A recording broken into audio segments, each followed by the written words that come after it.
We are live. Yay! Oh, there is Is it everybody. live or is it Memorex? We are. It's a good question. That dates us just a little bit. Yeah, I know. That's what I was just thinking. Yeah. Come on, stream, start. All right. It says it started on my end. Maybe there's a It delay. hasn't started yet on the YouTube end. Let's see. Yeah, Hangout says live. Oh, there we go. There we go. Yay! So fantastic. Yay! So we all just got here and haven't checked in, so I have no idea what anybody's going to share today.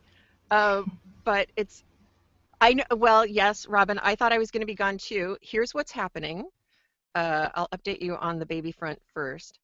The baby was born. My sister once again went through an unbelievably difficult labor. Got all the way to pushing. They saw the baby's head, and then everything stopped. And they had to do an emergency C-section, and that's because my sister is petite 5'3", and this baby was 8 pounds 8 ounces, and that was plenty big enough.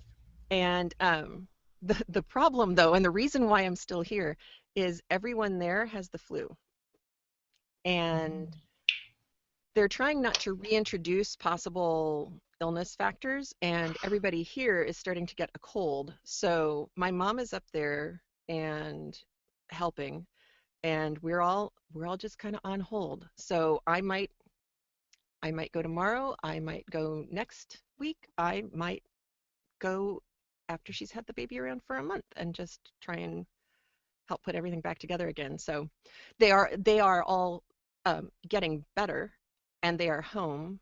They kept her an extra day, and there was a little, they were worried about the baby, obviously, getting the flu. That would be very bad. But so far, everybody's been wearing masks, and it seems to be working fine. So the baby seems healthy. I mean, at 8 pounds 8 ounces, he can practically drive the car. So I think he's doing great. And I will, if I can pull up a picture of him, I have to find it. I will do that so I can show it to you, because he is a sweet-faced baby.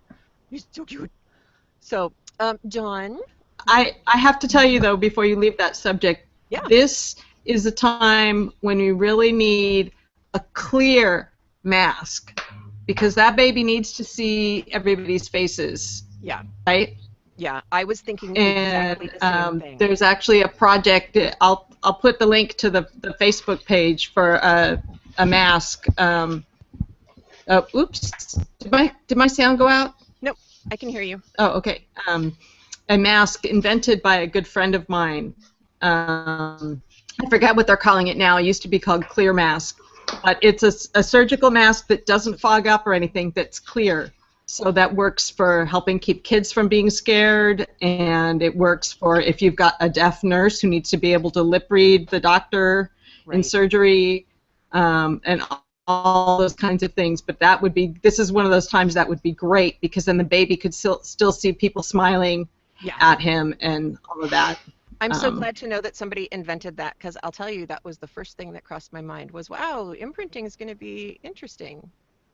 I'll put the link in the show notes. It's pretty nifty spiffy, tell you. Invented by a nurse. Wow, I'm so glad that those are out there, and I'm reading the comments in the chat window. Yes, my mother is Wonder Grandmother. She is amazing, and everyone up there had the flu, and they think that that's actually part of the reason why my sister, after 40 some odd hours of being awake, and it must have been like 6 hours of pushing, finally nothing was going to happen. Honestly, I don't know how the baby could have made it out of her, whether she had the flu or not. Helga, the Easterman swimmer, I don't know how she could have gotten. That's another thing that we used to make jokes about, was every time somebody would do something really ridiculous, we used to hold up signs like 8.2. Oh, yeah, sure. You know, that just dates me right there too. And then there was always the joke about the East German judges. Yep, or else, it was, I am Helga from the Ukraine. Yes, yes, and Broomhilda from the opera. Oh, Mm. speaking of, has anybody else been watching the CNN? CNN has been doing. Tom Hanks produced it, but CNN has been doing uh, the decades. So they've done the 60s, they've done the 70s. Right now they're doing the 80s, and it's like every Ooh. week. Yeah, every week they've been doing a different topic. So they had the Reagan Revolution, and they had um, uh, they had the TV shows. That was the very first one, of course, was all the TVs and movies and things like that. The one that they just did was the economy, and I I didn't know a lot of what was happening during the first half. The second half with the SNL crisis, I remember because I was at UCLA during that. But the one before that was the opening of the East.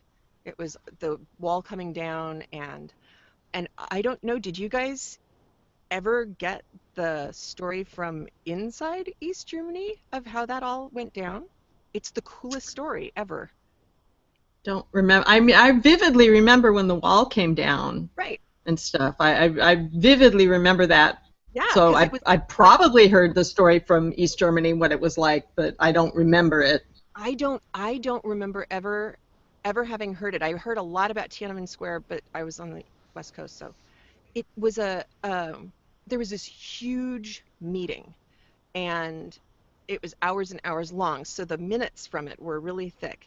And there was a press conference that was called, and some schlub, and he wasn't a schlub, he was like the, I don't know, the mayor of East Berlin. He had some official rank. He had the minutes with him, and he's at the press conference, and he's going through the thing, kind of skimming, and he's like, so yeah, so it's everything's open. And you hear the reporters in the room kind of go, What?" And he's like, no, no, yeah, everything's open." And you hear people calling out questions, and he's like, "No, I guess right now it's okay." And the whole room just goes, bah! And it was a mistake. He wasn't supposed to announce it. Oh no! It wasn't supposed to happen yet. And my brother-in-law had tried to tell me this story last year, and I keep thinking, I don't know how that's possible. And I didn't realize it was the memo was just too thick. And he skimmed through it. And once it got said and all the border guards heard, There's no undoing it. genie's out of that bottle. I mean, they were going to open it. They were going to do it a little more orderly, I guess, or try to be more orderly about it. But how odd, that's why it was so, like, everybody's all just walking around going, God, this is so cool. And then it was done. It was over. And I was crying. I thought it was so awesome to watch. So, okay, what's it called? I think it's called the 80s. I'll find a link for it and I'll put it up. Okay. While you are sharing craftiness. Hey, did you get my pictures from the Wool Festival? I sent them to your. I emailed them to your Gmail. I'm sure because I wasn't at all confident that I could figure out how to share them without making the whole thing fall apart. So I figured sending them to you was the easiest thing to do. I will go do that. I will pick them up. All right, you talk. I'll find. Okay, so Heather's looking for the pictures. Because the big thing that I did crafty-wise is, well, no, I shouldn't say that. We should wrap up on last week first. Oh, right. Right. I did finish the edging on the scarf, but I did not use I did not use the long lost green yarn. Yeah. Because I tried it on it, and it was too thin, and I didn't like it. Because the mini mochi is a single. And I didn't like the plaid yarn with the single. So what I did instead was grab kind of a steel gray hank of lamb's pride that I have, and it actually worked really well because it made a really nice, substantial edging that really stabilized the Tunisian triangles or squares or diamonds or whatever they are. So cool. Yeah. So now I just have to, again, block it. Which I'll do if it ever gets warm here in Minnesota again. Oh my my gosh. If we get a decently warm day, I'll be able to get it washed and dried before the kids come home from school. But not if it doesn't get over 60. Yeah. Literally, I had to sit outside all Saturday morning, and when I woke up, it was like 32 degrees. Oh my god. So I had my winter parka and my Uggs on Saturday morning, sitting out at soccer. And this is when you're trying to go to your. Oh no, when did you go? That was for soccer. That was Go to crazy. your thing. That was Saturday. I went on Sunday, but wait, I finished the spinning too. Remember I told you I had just finished spinning those singles, so then I can Navajo ply them. So I finished spinning the singles, which this is disappointing. They just look like grays, don't they? No, They're I see not green just grays. and purple. Yeah, and there's greens gray. and purples and grays in there. And it's a lot of different purples. There's some lilacs and then there's some plum. Yeah. So those are done. The singles are all done now. And so I want to Navajo ply them. And I've never Navajo plied. So what I did, I'm just going to be endlessly entertaining for you people with all of my little goof ups. So I have this silk lace weight, and it's really like a cobweb weight, and I thought I would really like crocheting with it, but I actually really hated crocheting with it. And there's like 1,000 yards of it. So I was like, I'll practice Navajo plying that, right, to make it something thicker, so then maybe it's something I actually want to use. That makes sense. And yeah, except for the part that I forgot that I was plying a already plied yarn. Oh. Yeah. So I went through just pulling those loops, because that's addictive, the Yes, Navajo it is. plying. Yeah, So it's just like- pulling all these loops, and it was great. Oh, And then I skeined it off and was like, no. that looks like crud. Oh. And it took my brain like 30 seconds, kind of like tick, tick, tick, tick. Yeah. I needed to ply that the other way. Oh. Like a cable, like making a cabled yarn. Yeah. Yeah. So I currently have that all wound off onto another bobbin, and I'm going back through and putting the right way twists into it. But the good thing is all those several thousand yards of lace weight got that Navajo plying motion into my muscle memory, so I think I'll be able to do this stuff this week pretty easily. That's good. Yeah. Robin, about Navajo ply, Robin says they used to call that finger crochet. Okay. Did they? I mean, I have finger crocheted too, and I guess it's kind of related, but you make those big long loops and then have it, It would make sense to call it like crochet plying, kind of, yeah. Yeah, actually. It's like a big, long, elongated slip stitch that you then put twist into. Yeah. And it is totally addictive. I know It is. Ooh, it was very fun. I remember going through that and thinking, oh, yeah, I wish I'd spun more, because I could just keep going, and it's like the Energizer Bunny. It was a lot of fun. Yeah, And that was fun. It does look cool, and you can't see the crossover moments. I know, like it's you might be able it's kind of amazing. to. And I was going to tell you guys, I forgot. The spinning class I'm using is on Crafty, that I'm using to learn all these new things from. Mhm. Is on Crafty, and I forgot to pull the name of it out. And it's just a general spinning class. Let's see if I can pull it up on my iPad super quick. Amy King, The Foundations of Spinning. Ooh. It's very, very good, and it covers all the bases.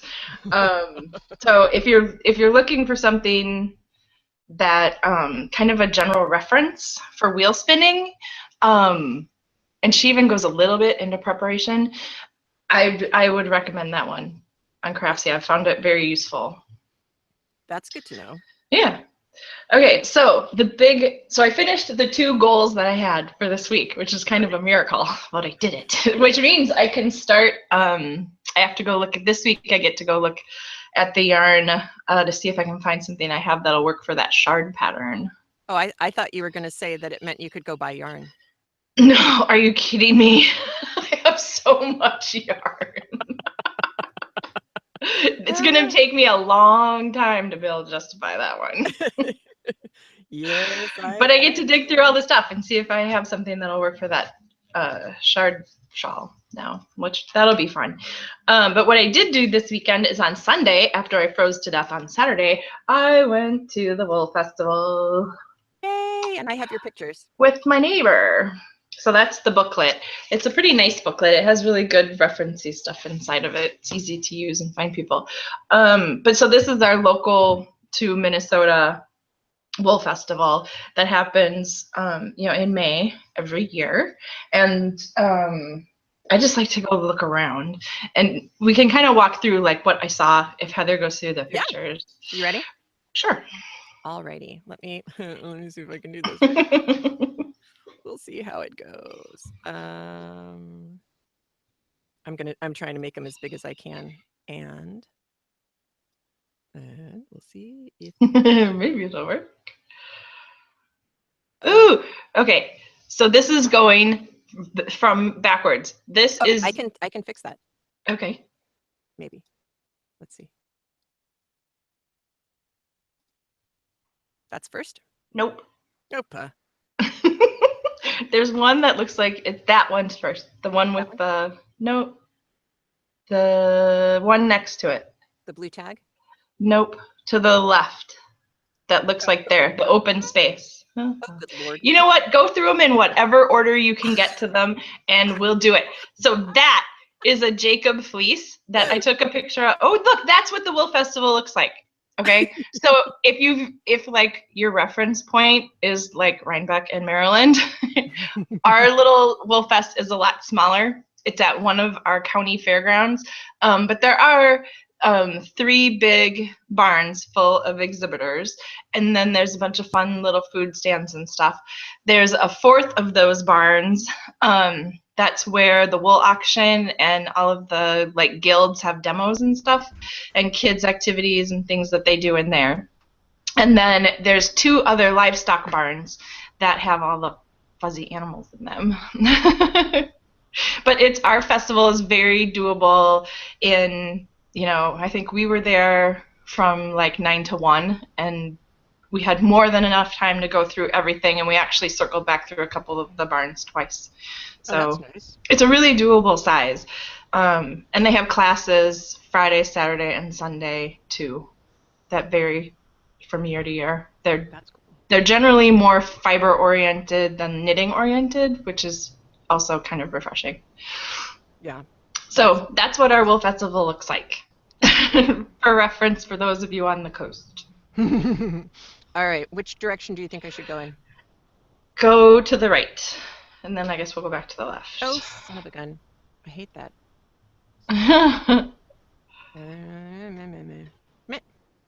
Yeah, so that's just, kind of a general flavor of average booth at our Wool Festival.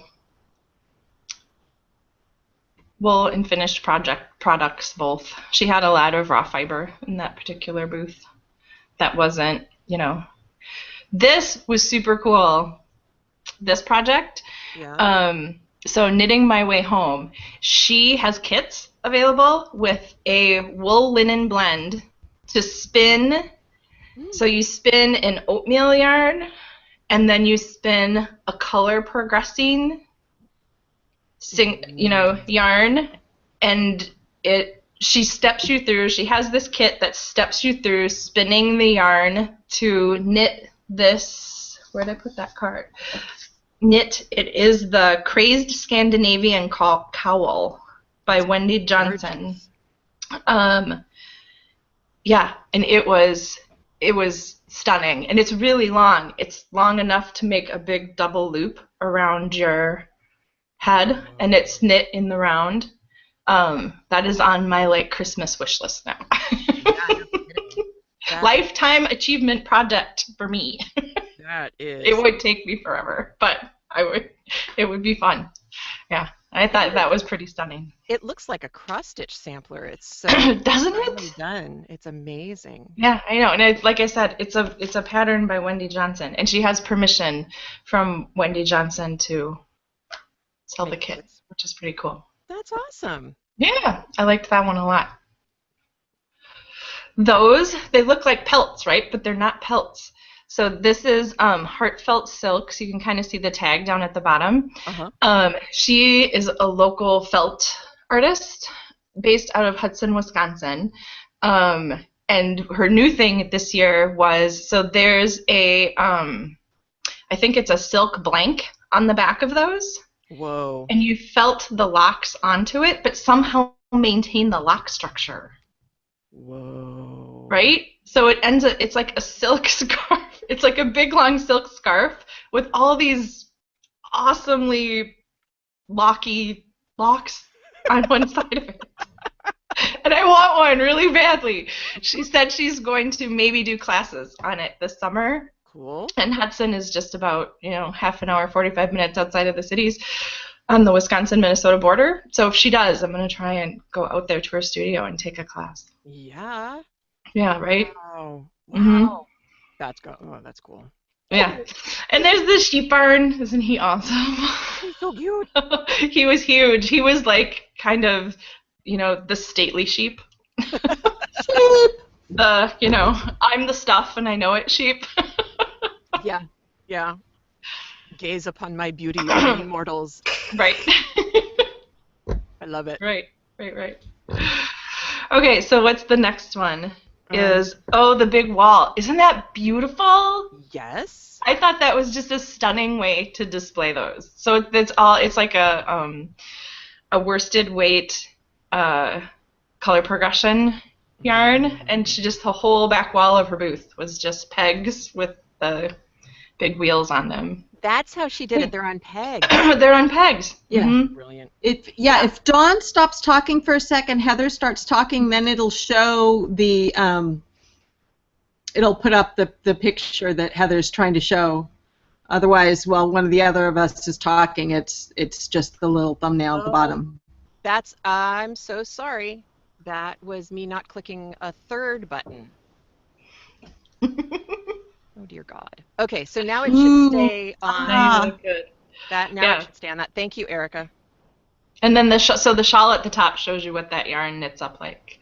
But I just thought that was my favorite display from That's beautiful. the Wool Festival. It was very, Gorgeous. very eye-catching. It is. For those playing along at home, it's a bunch of cakes of gradient yarn that are displayed on pegs so that you're looking basically at the top of the cake, so you can see the concentric circles of color. It looks really cool. And Yeah, it looks like a mosaic. Mm-hmm. Yeah, Exactly. it is. Oh, that's just so gorgeous. Yeah, Okay, I now thought that have to was go back neat. to the other end. So now we can go this way. There you go. So that I took a picture of because I hadn't seen anybody do that before. So it's just a piece of a big long wet felt cowl, but then they cut strips into it to give it some texture, variety in texture, which I thought was really neat. And I wanted to remind myself to try that. So how does it attach in the back? So they wet felted a long length of wool, but they left the ends fluffy, and then at the end you overlap the ends and felt those together, so it felts into a big long loop.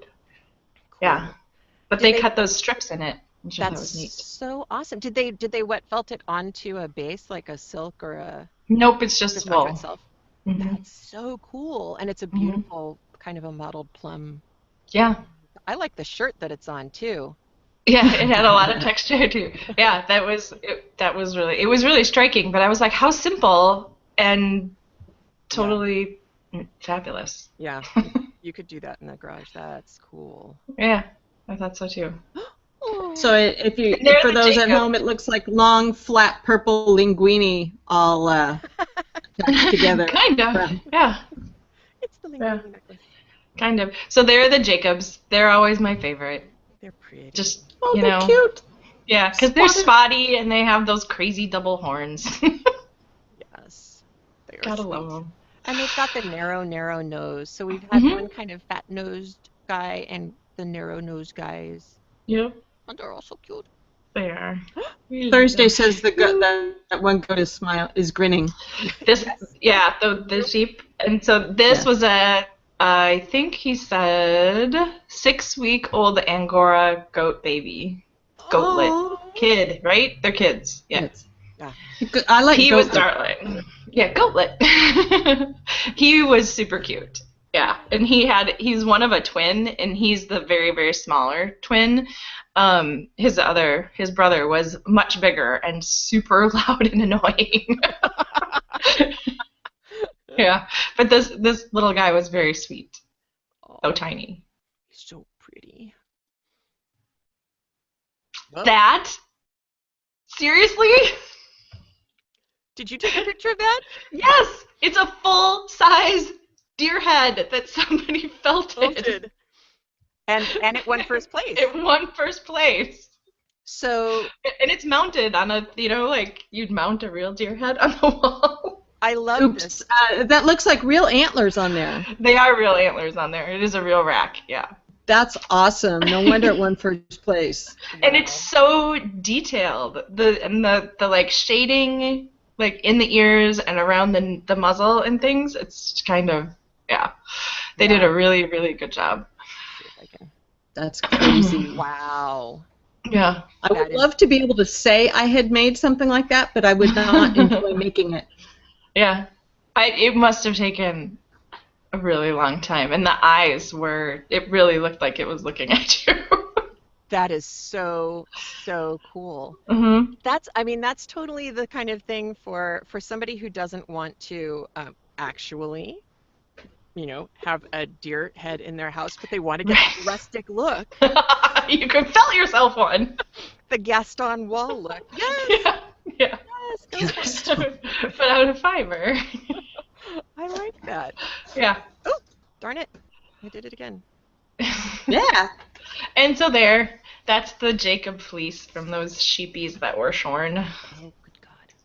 Which I took a picture of because what I want to do, at some point, I have this dream in my head that I'll buy a really big Jacob fleece and sort it into its color components. Ooh. And then do like a colorwork something out of the one Jacob fleece. I don't know why that seems like super fantastic to me, but it does. Because that's kind of super fantastic. Plus, Jacob fleeces are you can tell when you look at that. That's just yummy. Yeah. Oh, and it was my favorite white part. And the gray and the light brown. That's just gorgeous. Yeah, my favorite part is like sinking your hands into that lanolin-y, greasy. I know, but I love it. I love that feeling, and I love the smell. It is a good feeling, and the thing that I liked doing when I was controlling fleeces for my own use was washing them to get the dirt out, but not washing them so hot that it got the lanolin out. Right, so some of it was still in there. Yeah, because spinning then became just an exercise in fabulousness, and your hands felt so good afterwards. Yeah. Ooh, and isn't he fun? He's so cute. He was for sale, and I was like, oh, I really want a sheep. He's a Welsh Black Mountain. Oh, wow. I like how the ram horn curls like that. Mm-hmm. Yeah. Yeah. He was pretty fantastic. I think he looks a little proud of his horns there. Mm-hmm. I think he's a little full of Look, that. his horns look like a shofar. They do. I was thinking that too. It's like, yeah, you can blow that. Yeah. Tara says he's saying, hello, ladies. Totally. Oh, yay. Thank you for taking Yeah, he was fantastic. So that's a walk through our little local wool festival. And now I bought just a couple things. So the one thing that I needed was, I told you I thought my 10-year-old was playing with my dry band. on my Luette, so I got a new one. Yay. Because the lovely ladies at Mielke Fiberworks, do you guys know the Mielkes? They're awesome. You know Yeah, of I them? follow They're them. fantastic. Yeah. They live in Wisconsin, and they're just the awesomest set of Mennonite sisters you'll ever meet. Yes, they are. That have a very comprehensive knowledge of all things fibery, and they run, if you can't find it, go to them, and I guarantee you they will have it or know how to get it relatively quickly. Plus, they're Right. awesomely nice and really, really Oh. fun. Yes, they are. They are. Yeah, I definitely agree. So while I was waiting in line, somebody in front of me was buying some fiber.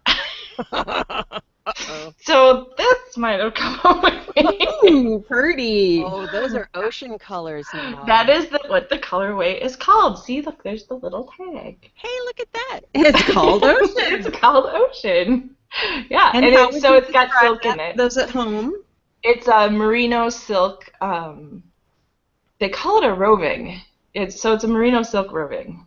And it's the got- silk, all the white parts? Yep. Is- Mhm. Oh, so the white really glistens. The silk Yeah. really glistens. Yep. Yeah, and it's blues and purples and greens. So that'll be fun, and it's 4 ounces. It's really super dense. Because the ball itself is not that big, No. but it's very dense. So I'm gonna be interested to see what that spins up like. Wow. Yeah, so that was fun. And then what else did I buy? A felted soap Yay. because Oh, I like them. And here's the company. What is it? Toby's Sandhill Fiber Farm in Reedsburg, Wisconsin. Yay. And Toby wasn't there, but Toby's daughter was there working the booth for her, and she was so 20-something darling. It was unbelievable. She was so cute, and she was so proud of all of her mom's stuff. Oh. My neighbor bought some dryer balls from her, and we were chatting while we were in the booth, and I was asking about this, that, and the other thing, and her mom makes the soap. Her mom makes the soap from their sheep's milk. And, Oh, my goodness. Yeah, Holy and smoke. then, they felt them. So I was like, well, that needs to come home with me. That's for sure. adorable. So that'll make this next winter really nice. That will be lovely. And then the other thing I wasn't looking for, but I found a hand-carved lucette. A hand-carved lucette out of cherry wood. Yay. That's very Yeah. pretty. Yeah, so now I don't have to use my weaving shells anymore. I actually have a real lucette. So, yeah, that was fun. And Did I tell you about everything? where did you learn how to do your lucetteness? Did you just Stitch Diva has a, what did she call it? we talked about that a couple weeks ago. Yeah, we linked Yeah. to that back early, Yeah. like in February. We The 6-week lucette challenge or something like that. Yeah. So you'll And have it's to show us some samples good. soon. Yeah, because I want to try this out this week. So I'll show you some of the finished ones that I did, and I actually want to teach my 9-year-old wants to learn because he thinks it's just unbearably cool that you can make rope like the Vikings did. Hey. That's Even Yeah, and on the topic of small person Vikings? Oh. crafting, here's the small person crafting that's been going on in my house. amazing. Right? Don't think he made it himself. But it's from a book. That's so much fun, though. Make your I know. own minions. I know, right? Because So it's a soldier minion. And I swear there's like 30 of them in this book. They're all over the house. There's soldier ones, and there's like ninja ones, and pirate ones, and vampire ones, and I was looking for something to get him off of watching the Minecraft videos all the time. Do your kids watch Minecraft videos all the time? And so it worked because now he sits and painstakingly punches out and makes these little minion guys. That is Oh my gosh. But at least he's making something, right? What grade is he in? He's in 4th grade. Oh. In fifth grade, where you are, do they do the American Revolution in school and do like walk through the American Revolution? Actually, they did the American Revolution in third grade. Oh. Because the classical school, the classical school they're in uses the template of history. So in first grade, they start with ancient history and. Oh wow. Yeah, they start. Cool. So, first through fourth grade is one complete cycle, and then fifth grade through eighth grade is another complete cycle, and then ninth grade through 12th grade is another complete cycle. Oh, that's so cool. He's in modern history. They're just doing World War II and World War neat. kind of stuff right now. But yeah, so they did the American Revolution in third grade. I just thought of that because the schools here, all the fifth graders have just done walk through the American Revolution, and I thought of that when I saw your little soldier guy. Yeah, he's very, Anyway, we have little minions all over your house. So if you have a kid who, is kind of origami-ish, that's the other thing I can get him to do all the time is origami if I buy him some new paper. But this was a little bit different, a little more detailed. He's grooving on it. He was tired of Legos. Thursday said she got a kit like that for Minecraft scenes for her kids. Oh. We'll look at that one when he's done with these. And Robin wants to know what you used your lucette cords for. So far, I've only been making them for a month, but so far I've made a couple bracelets with some jewelry findings that I've had. Otherwise, it's just kind of I've made them because I'm learning how to make them. And I think like necklaces and bracelets is pretty much what I would do with them. Like I said, my kid wants to make rope. What he'll use the rope for, I'm unsure, but that's what he wants to do. So yeah, and you can use them. From my understanding, they're very, very strong because of how they're constructed, and you can use them for pretty much anything. They said even shoelaces. Yeah, John Scholes used to make these, and I have. Actually, I found a bunch of them, which I can show next week. And he said they use them for everything with the reenactments. So they're. But yeah, and that's where. Oh. Yes, a lot of. If you go online and look for other techniques, there are a lot of reenactment people that get into loose setting. Mm-hmm. Yeah. Interesting. Yeah. And Robin said kumihomo braiding is also good for making cording. Yeah, and we went through that. Yeah, we went through. Yeah, we had those little foam discs all over the place for a while because the kids really got into that. Yeah. And did they become throwing discs afterwards? Yeah, I think the endless miles of stuff wore off, and then they did various other. I think they had devolved into something with Nerf wars. That sounds about right. I try not to pay too much attention. Yeah. Everything falls into a Nerf war at some point. Right. Okay, I think I'm looking around. I think that's all I had to tell you about, except for the fact that it's spring, so I'm like desperately in love with cold brewed iced tea again. So, and if you haven't cold brewed iced tea, it's the simplest thing in the world, and I think it makes the best iced tea ever. And you do yours sun tea-ish, or? Nope, just in the fridge. I just put, I don't know, 6 to 8 black tea bags in a big glass pitcher and fill it with cold water and put it in the fridge overnight. And boom. And bam, iced tea. I love it. We always did the sun tea on the porch with my great-grandmother. Did that when I was little, and it was awesome. Yeah, you can do sweet tea. You can do sweet tea if you do sun tea because the heat helps the sugar dissolve.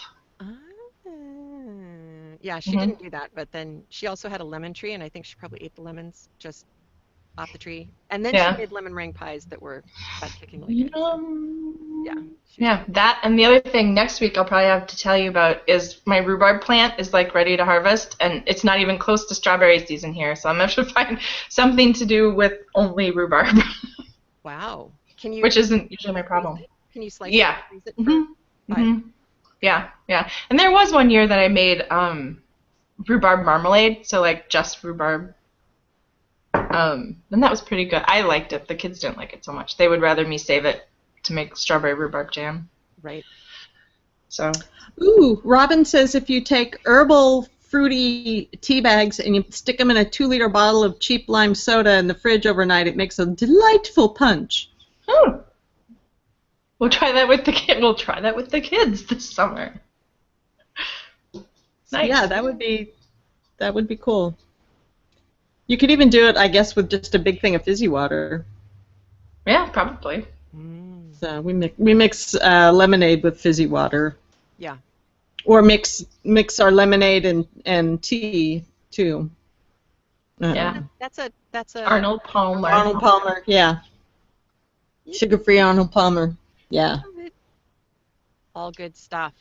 Yay! Yeah. Thanks for taking the pictures at that thing, Dawn. That was cool. Yeah, it's Yeah, fun. those were great. I love the I like wool sheepies. festivals. Yeah, I do too. I just want to bring home all their wool then. Yeah. Okay, so that's what I had for this week. All right. Cool. Erica, what do you got? Not a whole heck of a lot. I was basically sickish last week. I think there was only 1 day out of 7 that I did not wake up with a nasty headache. So not a whole lot got done around here. But I finished the green thing. I haven't washed and blocked it yet. I need my minion who takes care of the bathroom to clean the bathroom sink. And then I will wash it. And said minion is homesick today, so I'm not a minion. she's protesting in the background. If you hear any sounds of puking or anything, it's her. What? Mom. Then she objected. She said, no, her pukies have gone away. She's just got a headache. So this is the green thing. I'm trying to hold it back so you can see. Wow. You did I that hope all I'm this holding week? it still. No, this is the one I've been working on. Oh, okay. I'm really, really hoping that when I block it, these little blips where I did the increases will come out. I don't know if you can see. I'm trying to hold it still for a while so that the thing will focus. Yeah. That it each time, because I went by a half circle pie shawl recipe, and so every time you go a certain number of rows and then you double the stitches, and I get this little outward blip each time. I'm hoping that'll block out. I think it will, even just as I'm holding it stretched out like this, it looks like it's pretty much Blackoutable. comes out. So this was the rough draft. I kind of am not thrilled with this part down here, but I found a different stitch I want to use. So I am doing the real thing. I frogged the gray Fibonacci thing, and I'm doing it in the half circle. Oh, Robin, I agree. I would much rather watch Crafty Chat than declutter my bathroom counter. Heck. Then again, I don't really have a bathroom counter, so that would be very quick. So that was the Blarney Yarns plush from Stitches. And the other thing that has been happening around here, I'm down now in the single-digit numbers for the countdown. Wow. For this. What is that? Senior graduation! Oh, gosh. Yeah. Yeah. 9 days. I can't believe it. And if she weren't home, I would hold up this awesome baby picture for when she was 1 year old. Yeah, don't do that. But she's sitting behind me going, yeah, don't do that. So The one with the ball.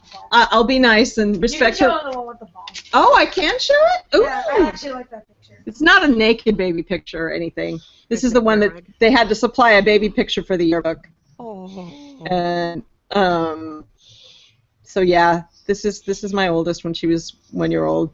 What a So sorry, proud mom stuff. It'll probably get edited out, but that's okay. It's harder And to show thank the you. picture. Somebody said something about my haircut. I don't know how you can actually see it when I'm wearing a hat and headphones, but yes, I did get my hair cut. It looked cute yesterday. Oh, well, thank you. Yeah, yesterday it was washed. It hasn't even been washed yet today. And yeah, Cricket Knits, you've actually heard both of my daughters in the background in the past. Sure. Today is the 17-year-old. In the past has sometimes been the 15-year-old. So, Yeah, I oh, agree. thank you, Tara. The length looks good. It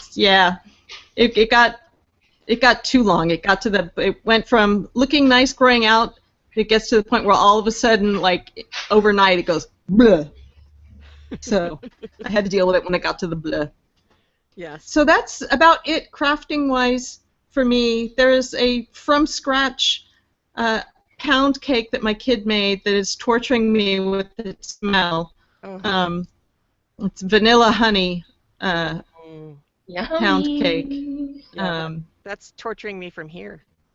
Yeah. So another good reason to be glad we don't have smell-o-vision. Exactly. So that's, yeah, I think about it crafty-wise going on around here. Cool. I should have more to report next week. Awesome. Nice. Thank you. And the craftiness here has mostly been centered on trying to figure out what's going on with schedules and how to get buses back from Syracuse and stuff like that. But in the middle of all that, I did have a chance to finish. I'm on the last strip of the bottom part of my sister's hood. This is the Deer Slayer or whatever. Yeah, the Wolf Slayer. Deer Slayer? No, Wolf Slayer. Wolf Slayer. So I got Deer Stalker and Wolf Slayer mixed up. So you can get the Nice. idea. And it's so warm. And it was funny because when I saw the yarn that my sister had picked out when it was just the ball of yarn, which is just simple charisma. It's, you pick it up at Michael's. And the colorway is color 16 holiday. So it looks like Christmas. It's burgundies and pinks and greens. All the colors are kind of the dusty antique colors. At first I was thinking, oh, I don't know, I like Dawn's red one, and I kind of had the red stuck in my head.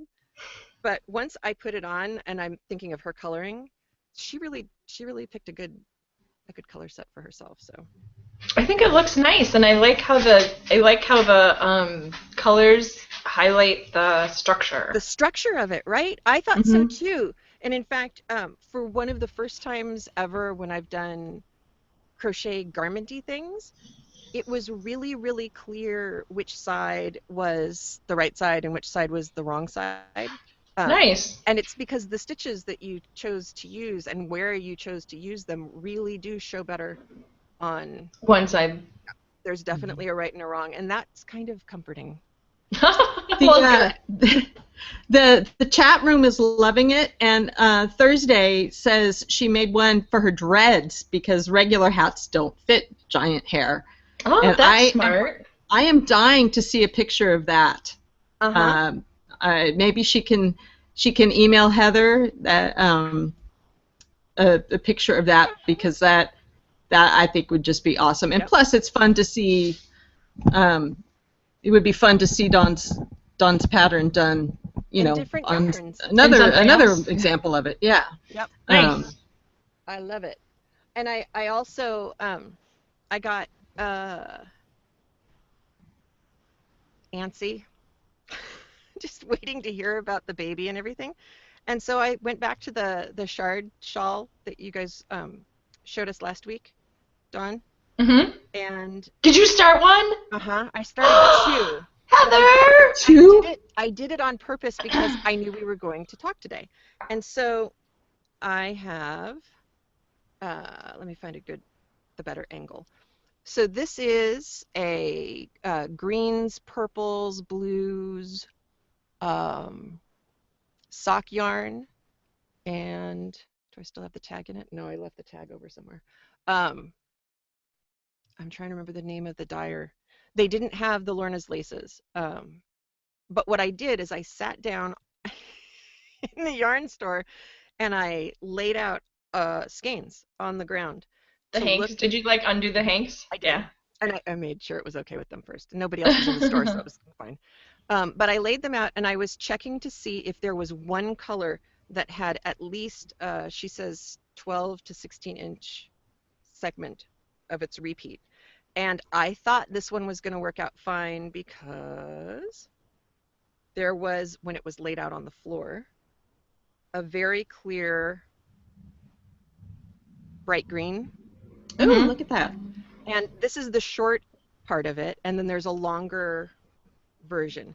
And I thought that bright green was going to be enough it had like a maybe 12, 13 inch segment. But I'll show you here. So there's two, it's all right, no, there's three shards. The pink thing is in the middle of them. Mhm. Yep. And you can tell that the green is not making the entire shard. Right. And so they look very small and very subtle. And at first I was kind of unhappy about that, and then I thought, no, maybe that's not such a bad thing. It's gonna wind up looking more textured than it is going to look colorful. And you Mhm. can even see as far away as I am holding it to the light, you can still see where the texture is happening. Right. Yeah. Right. So now Make let me sure get you this. include the link. I'm having a brain fart not remembering the shawl. The So. It's a Romy Hill design. And So Which means, of course, it's gorgeous, but yeah. So if I'm understanding the yarn dyeing correctly, Heather, you said there's a shorter segment of the green, Uh-huh. and then there's a longer segment of the green. Uh-huh. So if you And lay the the long- hank out, Yeah. you would have directly across in an oval, you'd have one end that had bright green, maybe 4 inches, and one end that had bright green, 12 inches, and Okay. then blues and purples modeling the rest The of middle. it. But Okay. always, it's very clear how they dyed it. It wasn't dip dyed. They Right. dyed it on a table. Mhm. And then I had this other yarn, which I have never liked, and I never could figure out Thursday, what email did you send it to? Did you send it to Gmail? I will wait.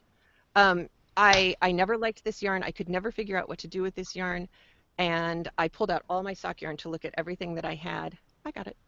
And I just wasn't convinced that anything was going to work.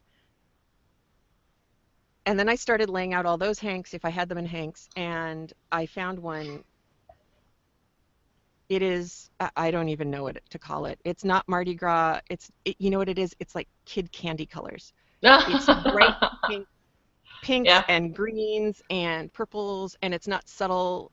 They're like Smarties. That's a good one, yes. Because they're not Skittles. They're not like super. no, super not bright harshly like Skittles. They're bright pastels. Yeah. And these are not my colors. But the repeat situation here was much easier to see, especially if I was going to work at night. And you can see how much more of the pink there is. Okay. And this was the kicker. There was a small yellow bit that went yellow to peach to pink. So that was always easy to tell because there's another smaller pink section. But that turned out to be the most important thing, was being able to see it coming. Because otherwise you kind of get broadsided by it. Right. Thursday says it's Tutti Frutti, and Tara says it's zebra stripe gum. Yeah. I have that zebra stripe gum. I know exactly what you're talking about. And let's see, it didn't get Yet very far again, on this. aging ourselves. I know. Oh, and Thursday says she used the Heather at CraftLit email. Oh, good. I got it. It came through. So the color chunk on that one looked like it was more like 18 inches maybe? Yeah, it was closer to 16. I think I did measure it. Okay. And this one, because of it, the pink is really, it pops a Uh-huh. lot more. And it's much easier to see. I haven't gotten very far on this one. And that one. So this one is interesting because you're going to still have the texture. I probably even could have gone down a needle size because this is thinner than the other yarn. But wow, it was important to learn having something to clue you into when you're getting to the right color to shard with, and getting enough real estate. Color to work with to make up that little bit. if you really want the shard to pop. Otherwise, I mean, I'm happy having the one that's just kind of subtle. Right. It's fine. But, Right. Well, because that color still is going to be in each of those areas too. Yeah. Yeah, and I just think that this is the wrong side now. I just think those are my colors. Yeah. I like anytime you can get purples and greens and blues all in the same place at the same time. Awesome. And now I have Ms. Adams' picture. All right, let's see if I can share a screen properly this time. We'll see what I can do. All right. I can see it. All right. So yeah, nice. That's Sharon. I love that. And I really I love the red. Yeah. And I especially like what it's doing up in the upper section. What yarn was this? And your dreads don't look that dready, Thursday. I think they're big enough that wearing a regular hat would be a challenge. Oh yeah, definitely, but they're not as fully dready as some. No, it's true, but mostly toward the ends. But it looks very cute with the hood. I like it. I think it looks great. And Dawn, do you remember those hoods that we got in Alaska? The girls on the cruise had? Yeah. Oh, we just put it away. I was going to say yes, and mine's right over there, but it isn't because we just put the winter stuff away. Fairy. Yes, Fairy. They were the Pendleton mill ends. They crocheted them out of, and on Etsy they're under Fairy something. Ooh. So I have to tell you about this because it was unbelievably awesome. And it wasn't on my list. I forgot to tell you. So on Mason Dixon Knitting this morning, their post today has a couple of tapestry videos in it, and one of them is from the Gobelin Tapestry Weavers of France, which I guess is the tapestry studio that one of the Louis set up.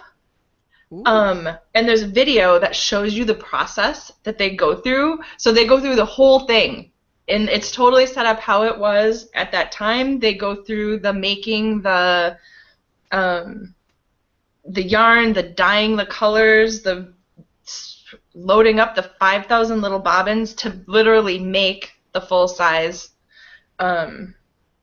tapestries. It's fascinating. And then the second video that they linked was the animated Bayou tapestry. Oh yeah. It's so What is cool. this thing you're showing, Heather? That's the hood. This is Drew Rain. That was her name. Yeah. So these girls were on the Alaskan cruise with us. I'm so glad that they're still making these. So this is because they're amazing. Yes. Yeah. So those are Pendleton mill ends. Yeah, the wool ends. In that forest elf thing? Yes. Yep. And they crochet them. The big long strips of mill ends, they crochet them. I have one of those I use in the winter here, and it's fantastic. Yeah. It was that's the same Yeah, there she is. That was them. Yeah. Holy cow. They are so ridiculously warm. It was unbelievable. And I think she's using one as a purse up there. You could probably it stick looks a baby like it. in it. So for those at home, it's basically as if you made Dawn's Wolf Slayer out of Cookie Monster. Yes. A little bit.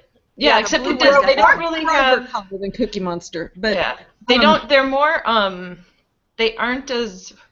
They don't really have so much of a point on the end. Kind of. They're kind of more rounded. That's and they true. don't. Like the scarf part is really just a big long chain of the thick wool end stuff. Mm-hmm. Tara says it looks like maple tree bark. Not being familiar with maple trees, I can neither confirm nor deny that. But it is interesting though that they're calling this the forest elf, because it really does the texture of it makes you think very much Titania and Midsummer Night's Dream, especially when you see it in this green. Mm-hmm. I'm wondering if there's another. Yeah, because not all of them are that fuzzy either. No. I was going to see if there are some others. Oh, the shop is taking a break. Oh no. Do they have another one? There's a blue. Let's see. Yeah, see, that's less fuzzy.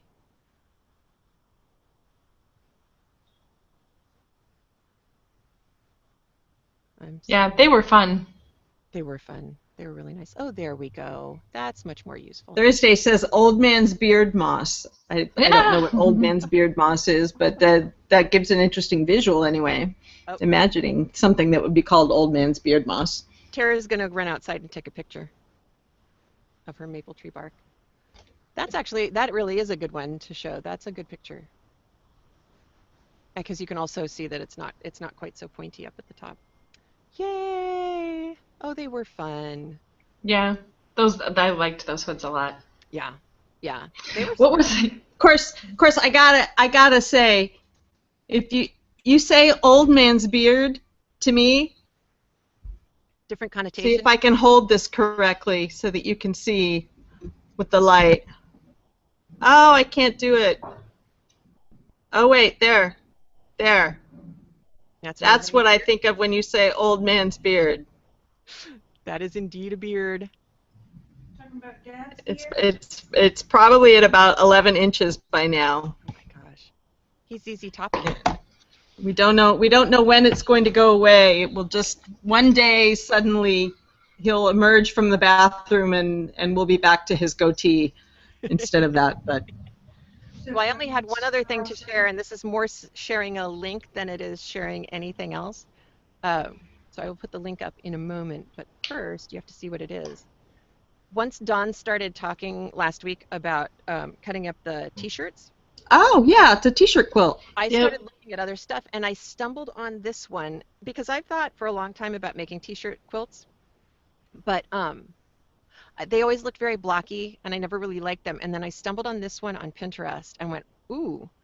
And it turns out that this kind of it's not really pieced the way that you think of piecing happening, but it's a formula that a particular woman whose site I'll link to, she figured out that as long as everything, I think it was in multiples of 4, so 4x4, 4x8, 4x12, 8x12, as long as you kept the parts that you were cutting out of the t-shirt within that framework, you could put together a quilt that was asymmetrical and visually interesting, but also that and this was one of the big ones for me, was it didn't force you to cut off any of the logos or the text. That if you were doing all 10x10s and you had an image on a shirt that was 12 inches wide, you were going to have to cut off a letter or more, and this way everybody said they were able to put the actual image on. So for college quilts and things like that, it was a lot of fun. So I was just excited that I found it. I haven't done anything about it yet, but I thought I'd let you guys have the link. Cool. And Crooked Knit says please share the link. Yes. Here. And I'm yeah. putting it in the chat window right now. So I think this is actually, yeah, this is this other girl. She did her own quilt and wrote a blog post about it. That's the quilt she did, and she had somebody do the long arm quilting on it. So you can see this one is really, maybe you can't, maybe if I go in faster. You can see that this one's really densely quilted. Mm-hmm. So that sucker is really hanging together nicely. But she wrote a blog post on it. Reading the comments on the blog post is half the fun because people are like just ridiculous and they don't actually read. But she made it very clear that this is her version of Too Cool t-shirt quilts. So this is the actual site. And this woman wrote a book that is evidently black and white. So it's very good instructions, but very lousy photographic reference points. But she also does, she has, not lucite, like plexiglass templates pre-made. Cool. So you can buy those. They're not cheap, but they're going to last forever. But she also will make quilts for people. So she's kind of the powerhouse behind this asymmetrical piecing process. I thought that was awesome. I like that. That's cool. I'm gonna do at some point a quilt like that of all Andrew's Genentech T-shirts, because they get T-shirts all the time, and I need different sizes and shapes like that, because sometimes it's just a little logo on the front, sometimes it's a great big picture on the back. So that's really cool. Yeah, I was really impressed, and it's one of the things that when I do go down the rabbit hole on Pinterest, at least I feel like, oh, I found something useful. So that's pretty good. Nice. And it's 2:30, and my kids are going to be home soon, so Time to go. it's time to go. So long farewell. And who knows? I may wind up in Syracuse this week or next month. I don't know. Well, just keep us posted. Yep. But there's a baby. Oh, I didn't find the baby picture for you. Oh, something to look forward to next week. Yeah, I think it probably will be. You could just post a baby picture if you're not here. It's true. That would be explanatory. That's right. You'd have the baby. It'd be what is it? On the Monty Python and the Holy Grail, isn't there one of the when they're introducing all of the knights? There's one that's a baby face, and it's Sir not in this movie yet. Yeah, that's funny. Silly. Cricket Knits said a teacher she worked with, the wife did a quilt with the baby's first year onesies. Oh, that's precious. That would be cute. I have a friend who did that, a commissioned quilt like that with another friend's daughter's gymnastics leotards, I guess they are, but special ones. And now it's extra special because the kid keeps having these injuries, so I don't know if she can do gymnastics anymore. So now she's got these memories of her gymnastics leotard things. Oh, it's really cool. That's very sweet. Yay. Oh, I know. I can announce, I can't find the picture of the baby, but his name is Wesley Charles. And so Wesley? I love it. I sent my sister lots of Dread Pirate Roberts pictures. I was going to say, Princess Pregnant! As you wish. Oh, that's only going to stick with him for the rest of his life. Yeah. I think there are Hope he likes the movie when he grows up. If he's part of this family, he's not going to be able to escape it no matter what. So it's one way or the other. He will have it memorized by the time he's 8. Yeah. If he's lucky, and then he'll be able to tell everybody else all the lines. So I'm working on a baby's first Cthulhu for him now. I love it. Yes, he'll be happy. You're not doing the black layette set? No. I thought about doing the Rosemary's Baby. If we knew it had been a girl, I probably would have. You should do a Dread Pirate Roberts layout set with the little mask. I love it. I will now have to make a little baby. That would be so wrong, but so funny. Oh, it would be awesome. Are you kidding? That would be awesome. And I have some old socks that rock in the black to charcoal to light gray and back to black. Oh. I hear it calling my name right now. It's saying Wesley. Yeah, those ravens. That's what they called those, right? The ravens. Mm-hmm. Yeah. Mm-hmm. Those. I have some of those upstairs too. All the things. More long lost yarn. Oh, it's not lost. I know it's there. I just have it. Like those. I have to find the special thing because they feel special to me, and I don't know. I have to find the special thing to make out of them. I know there's a reason why it's still up there. Yep. Yep. Yep. And Cricket Knits just said that the Count of Monte Cristo and Princess Bride, they remind each other, or for her, that Princess Bride reminds her of Count of Monte Cristo. And I know I know what's making you think that, and I was thinking it too. Every time we're on the island, I think about doing the backflip off of the. It feels more to me that way. You've read the book, right? Yeah. Yeah. The book feels more evocative of that to Yeah. me than the movie does. Yeah. Yeah. Did I tell you that we did Princess Bride did not open well at all in Los Angeles, and nobody knew how do you explain that movie as a marketing person? It's not possible. Yeah. But Rob Reiner brought the movie to UCLA when I was a student there, and so they, when you walk across campus to class, they'd have people saying, "Hey, you want to see a free movie?" And it was always movies that hadn't opened yet because we were in LA. Mm-hmm. And they wanted to do kind of a test audience. Well, this is after the movie had opened, and they brought the movie to us, and it said on the flyer, "You can come see this movie, and Rob Reiner will talk afterwards." And I thought, well, heck, I'd go see Rob Reiner talk. Yeah. Because that's Yeah. cool. Yeah. So we went and saw it, and because they showed it to a very limited age range, in the perfect age range, everybody died. And he said it was the best audience he'd seen it at, that nobody else seemed to get the humor. And then he started talking about training Carrie Ells and Mandy Patinkin. They trained with 2 Olympic fencers, and they had to learn how to fence right-handed and left-handed. Wow. I remember hearing that. Yeah, and from the first day of production all the way until the end of production, they were rehearsing every single day, 7 days a week, to get that thing done.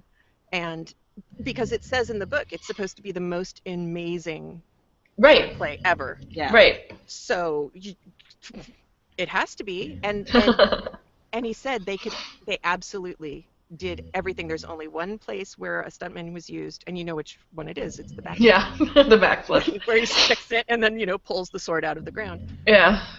But that was the only thing they used a stunt double for. And actually, the back, you mean the backflip around the pole, the bar? That, if I remember correctly, that wasn't even a stuntman. That was actually an Olympic athlete, an Olympic gymnast who did that. I think you might be right. Because they had to get in people who could nail it. Yeah. Nailed it. Yeah, I know. He had so many funny stories about making that movie. And a lot of them are actually in Carrie Ells' book. Which is lovely. And it's lovely to see a bunch of Hollywood actors saying really lovely things about each other. 20 years, 30 years later. That is nice. They all say the nicest things about each other, and it's so. It makes me feel happy. That's cool. Robin says that the different fencers that they discuss, Agrippa and whoever else, Capafea, were real historic sword fighters who wrote manuals. Yeah, and I think I knew that. That's cool, though. Yeah, and some of the fighting that you see is accurate to the description. That the guys who choreographed the fight paid attention to the script. So you'd kind of have to be. I mean, if you're going to name actual people, you'd kind of have to be true to what they said. Yeah, and it was also cool because they said William Goldman was on the set. He's the writer, the author of the book and of the screenplay, and he was on the set very, very rarely. I think he was there for the sword fight, which how can you not? And was impressed.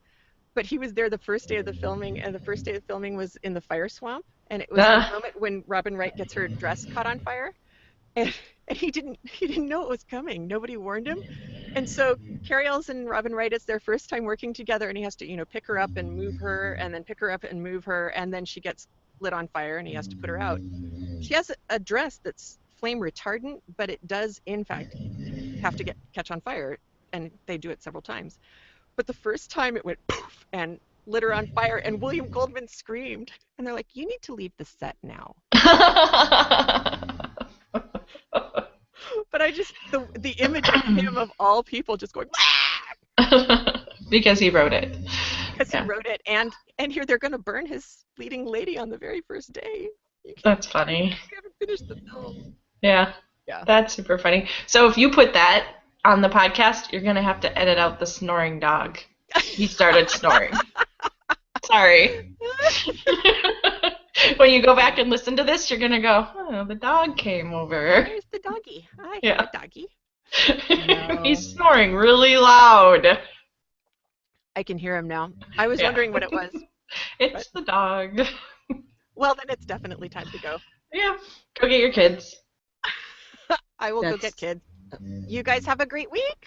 Yeah, you too. Maybe we'll Yes, see yes. you next week. Maybe you will. Woohoo! And I'll have more next week, I promise. Cool. Have fun. Okay, talk to you later. Bye. Bye.